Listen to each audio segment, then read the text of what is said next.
The lights of the AGT stage gleamed brighter than ever that evening. The audience was restless, the judges were already amazed by countless performances that night. But when a shy boy in a faded white shirt and loose pants slowly stepped into the spotlight, something felt different. His hands were trembling, but his eyes were calm, too calm for someone so young, as if he had already seen more pain than most adults ever would. He was introduced simply as Arvin from the Philippines. He looked no older than 13, his small frame barely reaching the microphone stand. The judges smiled gently, perhaps expecting another nervous performance. But Simon noticed something else. He leaned forward slightly, curiosity flickering across his face. "Hi there, what's your name?" asked Sofia Vergara. "My name is Arvin," he said softly. His voice carried an accent but was filled with warmth and humility. "And where are you from, Arvin?" "I'm from a small village in the Philippines. It's called San Miguel." "Wow," Howie Mandel said, smiling. "That's a long way to travel. What brings you to AGT?" Arvin hesitated for a moment, his eyes glancing at the crowd, then back at the judges. "I came here to sing, but also to share something my father taught me before he died," he said quietly. A hush fell over the audience. Even Simon's expression changed. Sophia gently asked, "And what did your father teach you?" Arvin took a deep breath. He said, "When the world is loud, stay calm. When people are angry, stay kind. And when life hurts, sing." The crowd went silent. Simon blinked, visibly moved by the boy's words. "That's beautiful," he said softly. "Well, Arvin, let's hear what you've got." The music started. Soft, gentle, almost spiritual. It was Elvis Presley's "Can't Help Falling in Love," but Arvin wasn't just singing. He was living every note. His voice was pure and fragile, yet it carried an unimaginable strength, like a whisper from heaven that somehow filled the entire auditorium. The moment he began, the atmosphere shifted. The audience leaned in, some wiping tears before they even realized they were crying. His voice wasn't perfect in a technical sense, but it carried something raw, truth. Every note felt like a message to someone who'd forgotten what peace sounded like. As he reached the line, "Take my hand, take my whole life too," his voice broke slightly, not from nerves but from emotion. The crowd erupted into applause, but Arvin stayed calm, his expression still soft, his eyes closed as if singing to someone who wasn't there anymore. Simon Cowell, known for his sharp critiques and high standards, sat perfectly still, his jaw slightly clenched. When the song ended, the crowd stood up. A standing ovation. Tears streamed down faces across the hall. Arvin smiled shyly, bowing deeply. Then Simon finally spoke. "Arvin," he began, his voice unusually gentle, "I've judged this show for years. I've seen perfection, power, and performance. But what you just gave us was peace. You didn't just sing, you healed something inside this room." The audience roared in agreement. Arvin's eyes filled with tears. I just wanted to make my father proud," he whispered. Sophia placed her hand over her heart. "I think he's already proud, sweetheart. And so are we." Heidi Klum added, "You reminded everyone tonight that calm doesn't mean weakness. It means strength from the inside." Simon looked at his fellow judges, then pressed his golden buzzer. The moment the golden confetti rained down, Arvin stood frozen, tears flowing freely. The crowd's cheers drowned out the music. He covered his face, overwhelmed by emotion. Simon stood up and walked to the stage, something he rarely did. He put his hand on Arvin's shoulder. "You've taught me something tonight," Simon said quietly, audible only through the mic. "You taught me that sometimes, silence speaks louder than any performance." "Thank you, Arvin." That golden buzzer moment became one of the most watched clips in AGT history. But what few people knew was the heartbreaking journey that led Arvin to that stage. Back in San Miguel, life was anything but easy. Arvin lived with his widowed mother, Maria, in a small wooden house beside a muddy river.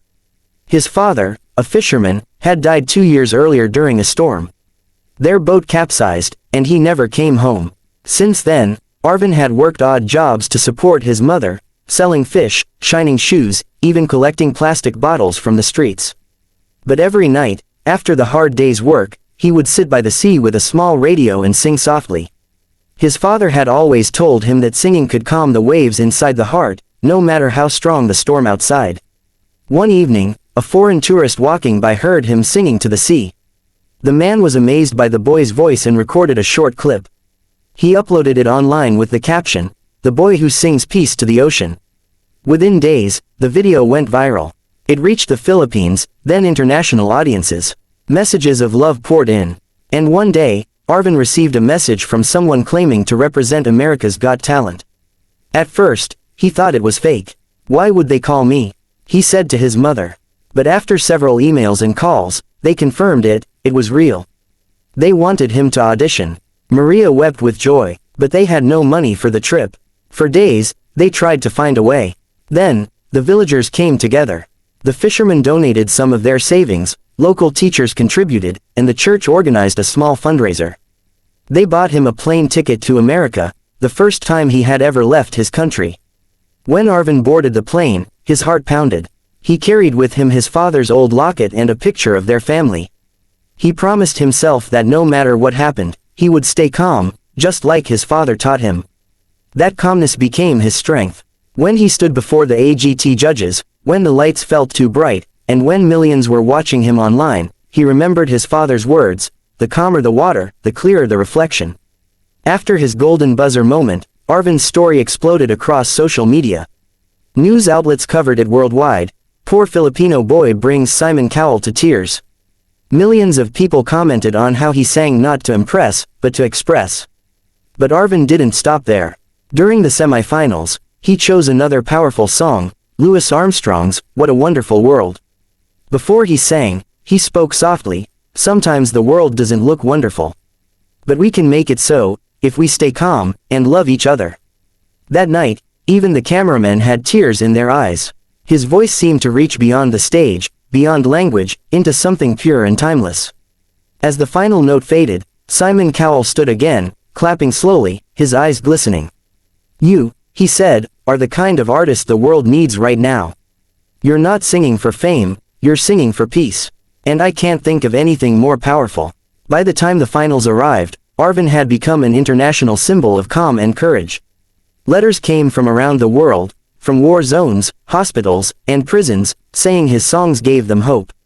For the grand finale, Arvin sang an original song he wrote himself, called "Stay Calm."